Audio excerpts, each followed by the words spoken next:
कराची के इलाके लियारी बगदादी में फायरिंग से एक शख्स जाँ बहक और 2 जख्मी हो गए। तफसील जानते हैं, डॉन न्यूज़ के नुमाइंदे इमरान हफीज़ हमारे साथ मौजूद हैं। इमरान हफीज़, बताइएगा।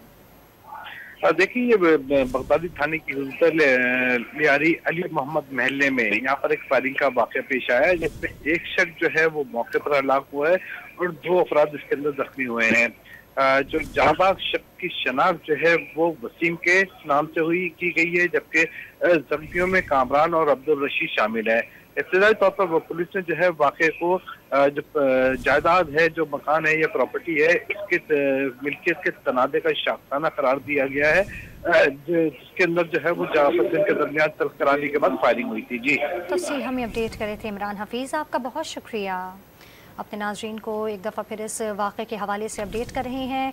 आपको बताते चलें कि कराची बगदादी के अली मोहम्मद महल्ले में फायरिंग से एक शख्स जो है वो जाँ बहक हो।